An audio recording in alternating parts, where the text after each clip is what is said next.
Everyone hits a bump in the road. What do you do with it? Be inspired as we explore the ways people experience, navigate, and manage the ups and downs and twists and turns in this road trip called life. Welcome to another episode of Bump in the Road. The basic podcast is always free. We also have a premium subscription called Bump 2 that lets you listen in on extended behind-the-scenes conversations with our guests. Check it out at www.bumpintheroad.us. For 22 years, Mary Beth Collins has been living with cancer. Not hers, but her son's. At just 2 years old, her son Josh was diagnosed with neuroblastoma. After chemo and a risky bone marrow transplant, the cancer was NED, no evidence of disease. But Josh's medical odyssey and that of his mother had just begun. Mary Beth, welcome to Bump in the Road. If you would, give us a little background on your story. Well, good morning. Thank you so much for having me. I am the mother of a 22-year-old neuroblastoma survivor.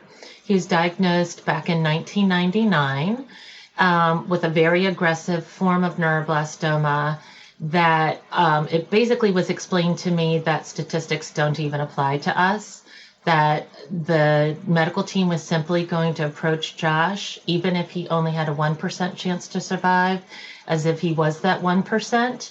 And they would continue fighting until that body proved to them otherwise. So with that introduction, we set forth on his cancer treatment.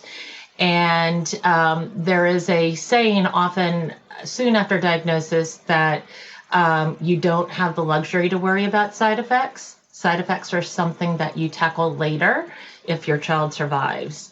And so we simply focused on the treatment. We celebrated every little step along the way that we were able to go through. He started with 6 months of intensive chemotherapy in which he was neutropenic most of the time and had a lot of side effects with each of the chemotherapies that he received. But we were very fortunate because he responded very well.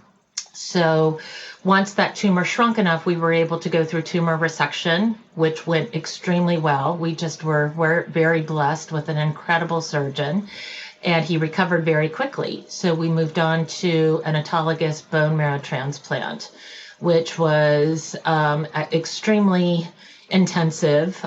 Josh responded very intensively with a lot of side effects, but we were able to get on the other side of that and had responded quite well. So a month after he completed the bone marrow transplant, he was designated as NED, no evidence of disease, which is the first huge milestone that anyone in childhood cancer treatment is reaching for. They can't guarantee that relapse is not possible. With neuroblastoma, it's actually quite vulnerable. However, for the moment, you get to celebrate that no one can identify cancer still in the body. And that is worth trumpets sounding and bells ringing and lots of answered prayers and lots of gratitude around. And we did all of that. But then the next part of the journey started, and we had to worry about continued side effects. We had to worry about the possibility of relapse. And now fast forward from the year 2000 to 2021, we have seen what they mean by you worry about side effects later. Josh has encountered quite a number of side effects over the years. A lot of it was immediate. We had digestive issues. We had learning challenges that were identified early. He had a lot of digestive issues that required a number of different specialists that we had to go to. His hearing loss was intense and quickly was diagnosed as moderate to severe. And chemo-induced hearing loss, if you're not that familiar, for such a young child. At this point, he was still only 2 years old, impacts every area of your life and affects how you develop, how that young little brain is developing in those formative years.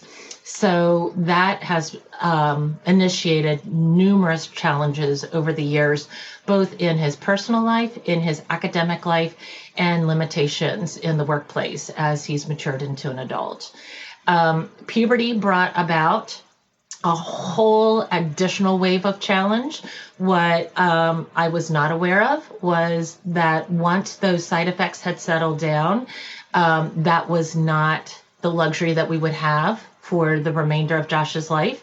It was a period of time where we had worked on side effects, found a way to work on them, and then with the onset of puberty, brought in a whole new wave of challenge. It exposed some areas that we did not realize that had been impacted to the degree that they were.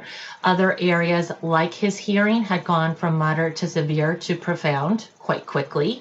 He was diagnosed with chemo-induced ADHD. Some of the cognitive decline had gotten much worse. He was diagnosed with cardiomyopathy.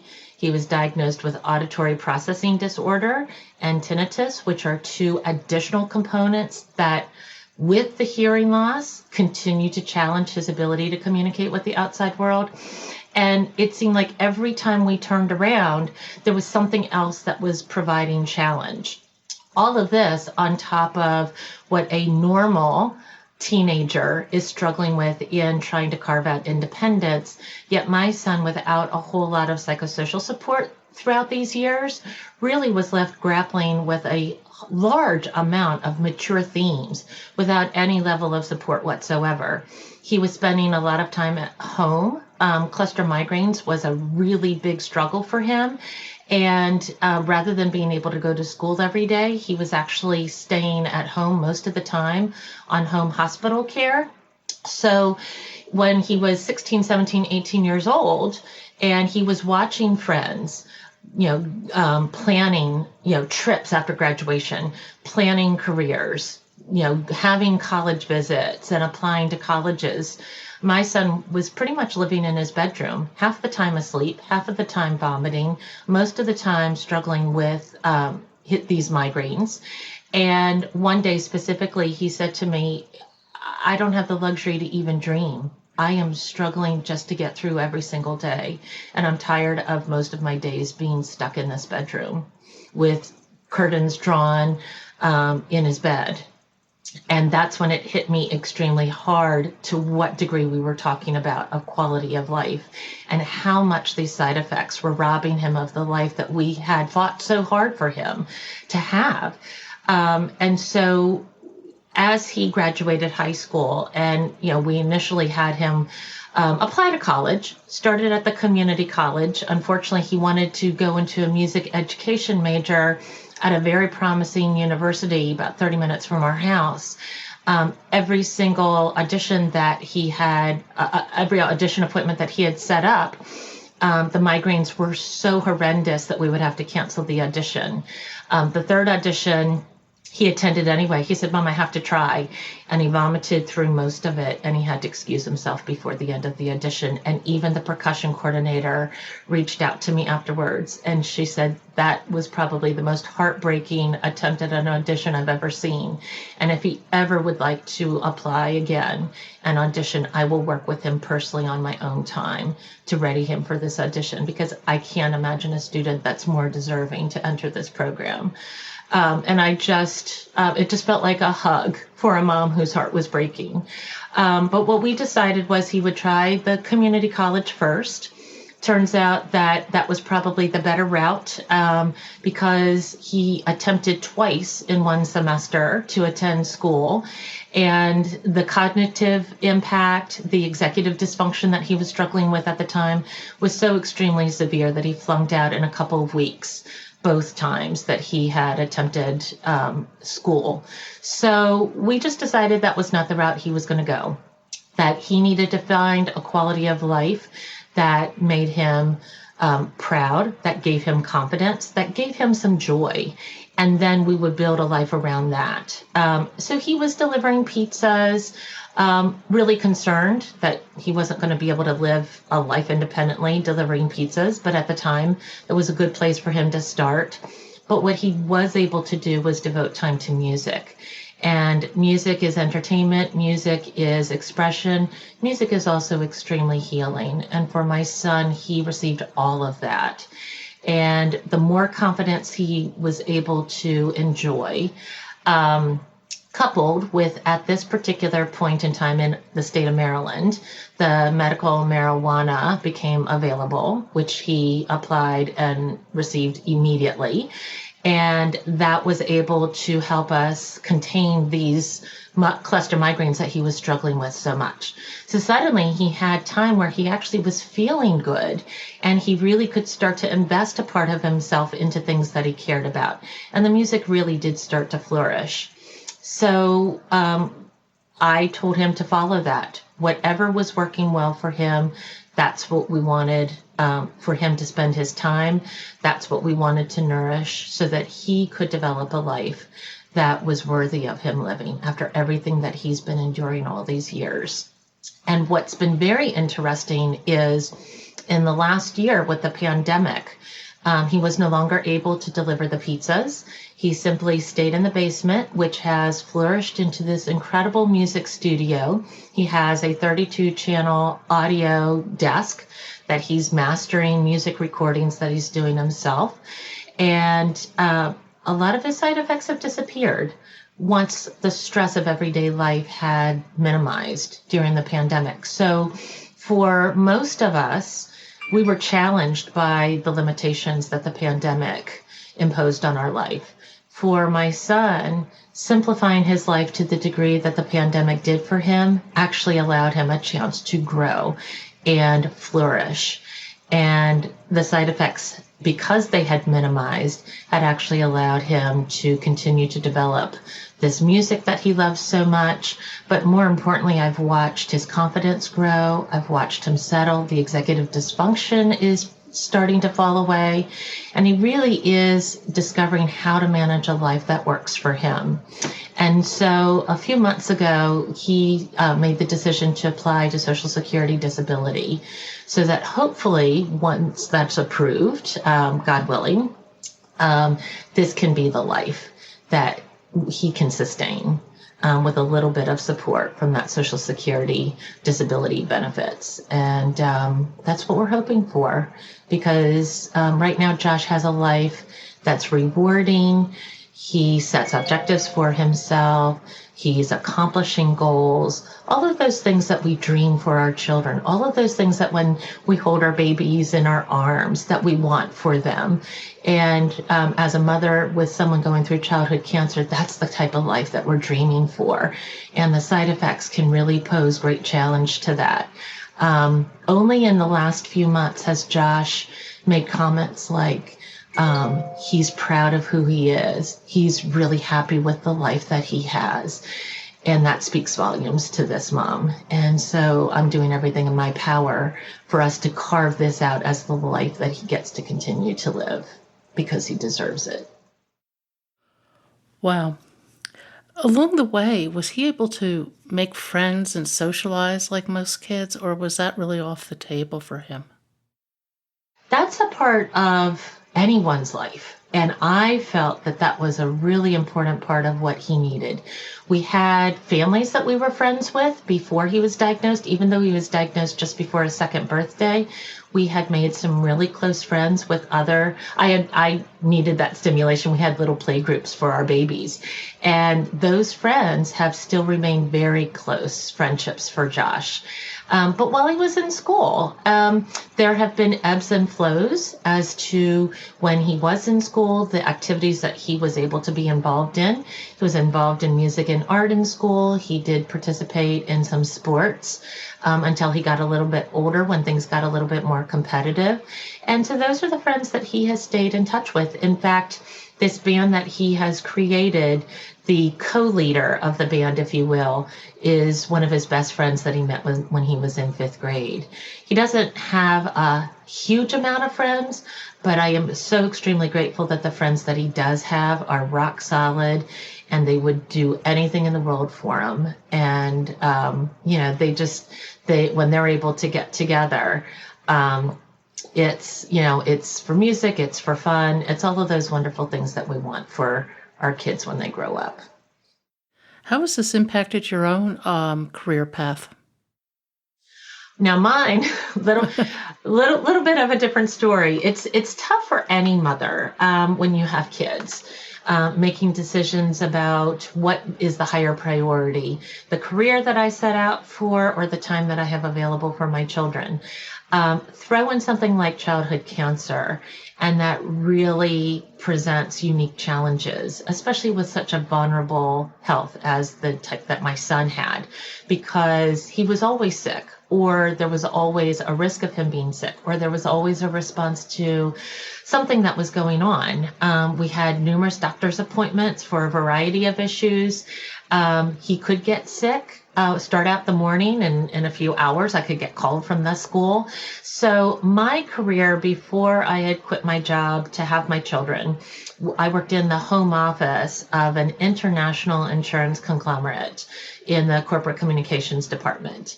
I did a lot of event planning, and I developed communication products.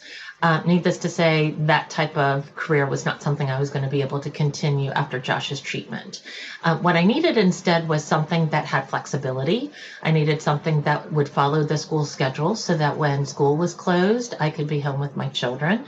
In addition to my son, who is the one in cancer treatment, he had a younger brother, so I had 2 children to be concerned about. So instead, what I decided was, I had initially worked for a music retailer that supported music programs in the school system that my kids belonged to. And I eventually took a position for a nonprofit that focused on children's issues. And because children's issues was such a high priority, there was a great deal of respect for the people that worked at the organization and their own children's issues. And so I was really fortunate to find positions where my bosses and the organizations in its entirety really supported children's issues and gave me the flexibility, with the respect knowing that if I needed to take a little bit of time because of a family emergency, that once that time would be returned to once again focus on my work responsibilities, and my work ethic was quite high, and so I was able to find a balance that worked well for my family. For a lot of families with childhood or adult cancer, finances are a real issue. Dealing with insurance companies, making sure things are covered. What's your experience been like in that realm? There's a term for that. It's actually called financial toxicity. And what I have learned in the first few years, there is a lot that is focused on this Mount Everest of bills, if you will, especially when your children are going through things like a bone marrow transplant and some of these other things that a lot of these pediatric cancers demand. And we dealt with quite a bit of that.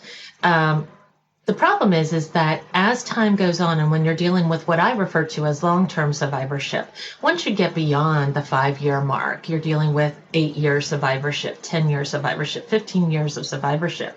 If you have side effects that are continuing to plague you, you're constantly juggling money. I was a single mother, and not only were we dealing with medical issues, so I had the insurance challenges, I had the medical bills, but we had other issues. You're challenged with an idea that your child may not survive. We initially had a high relapse rate for neuroblastoma. That was a continual threat. And you do wonder, what if this is the last summer that I have with my family, especially if side effects are threatening? And so you're making different choices, because most people who make financially driven decisions on how to manage their money, there is an expectation that you can wait 10 years for that incredible dream vacation that you want to take your kids to. You've got the 20 years that you can plan to get a house, or, whatever those goals are. When you have a child who's in newfound recovery for cancer, you're living month to month. You're living maybe at the most 3 years out from when you are planning, because you don't have the luxury. You don't have the confidence that you can trust that your entire family will be intact beyond that. So you're making you're making decisions in a much different way. And I think some people on the outside might look at some of the decisions that a family in survivorship of childhood cancer might make and not think that it's the most financially sound. But some of those choices were the best for us.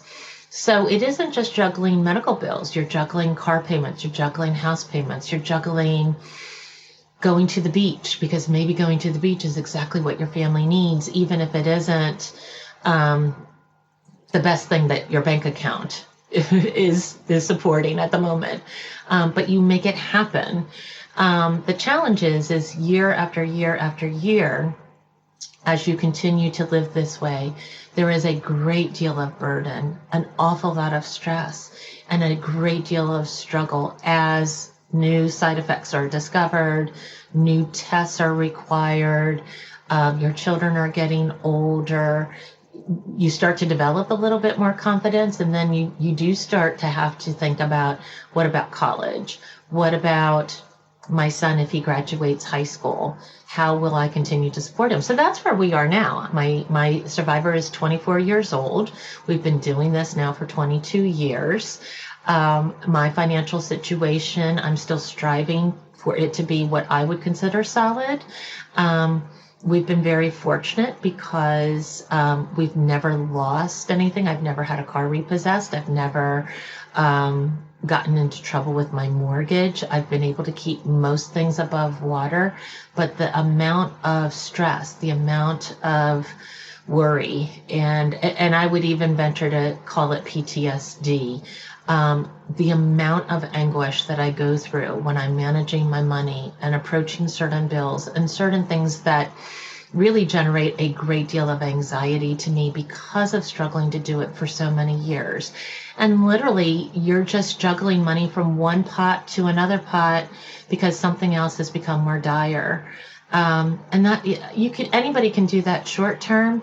It's just that when your child exits treatment at the age of 3, you think that you can figure out a way to establish financial solvency at some point. I was confident that I could do that. But here we are now, my son now 24 years old, 22 years in survivorship, and we're still struggling.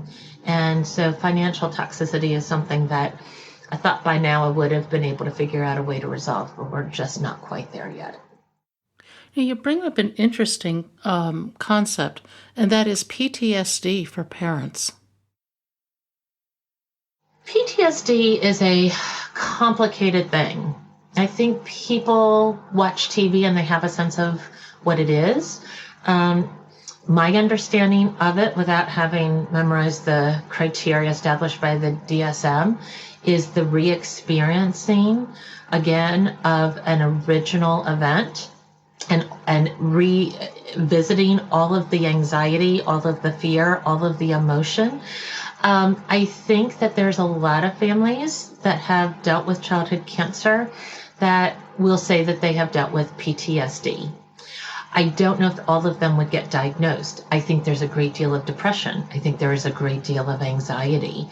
I wish that the childhood cancer community would do a stronger job of teaching parents about that vulnerability right from the beginning, giving them screenings of being able to identify those vulnerabilities. The PTSD that some families are experiencing is real. And I wish that any family, whether it's PTSD as a diagnosis or any of the symptoms that would contribute to that diagnosis, would seek help. in this community, we have more of an attitude of, pull up your bootstraps and just suck it up kind of a thing, or they minimize it and say it's really not that bad. With childhood cancer, there's a lot of fear and there's a lot of anxiety that's honorable. And it doesn't go away just because you've been given the gift of NED or the classification of cured if relapse has not occurred in 5 years. But parents deserve to heal. Parents deserve to have some assistance in working through all of that trauma, all of that depressive burden that they carry, managing the anxiety so that they get to live in a more healthy way, because the threat of a relapse continues. As I said, these side effects and new diagnoses continue. The financial toxicity continues. And as they say, if it is not healed, it is repeated. And I think without early intervention and support, it can continue to develop into PTSD, especially for some families that are really struggling with a lot of additional issues as the years go on. And I think for myself, when I refer to what possibly could be PTSD, again, it's that financial toxicity is something I've dealt with almost month to month. It would be interesting to see if I would actually meet the criteria to have it actually be a PTSD diagnosis.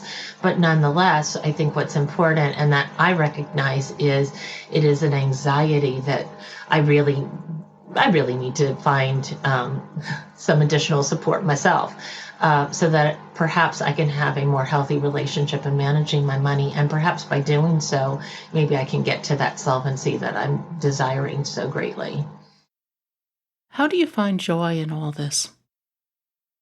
It's in the everyday. This is nightmare creating stuff. This is the type of existence most parents don't even have the ability to contemplate. And it is heartbreaking, absolutely heartbreaking.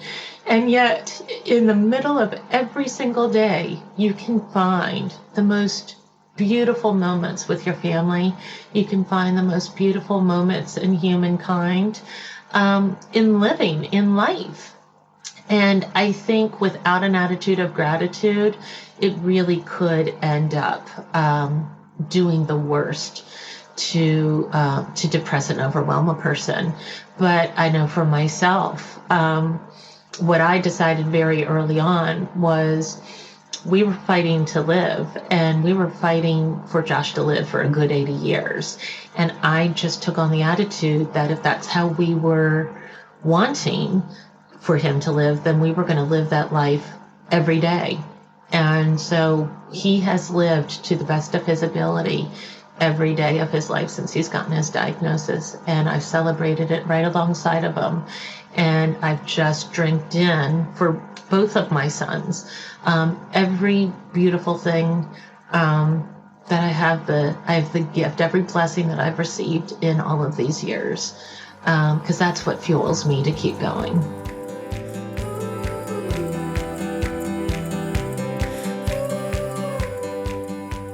Thank you for joining us today. I hope you found something in today's podcast that inspires you along your own life's path, because sometimes a bump in the road is actually a portal into a more conscious and meaningful life. You can subscribe to our free podcast at www.bumpintheroad.us or become a premium member to hear the full conversation. Just go to www.bumpintheroad.us for more information and to sign up.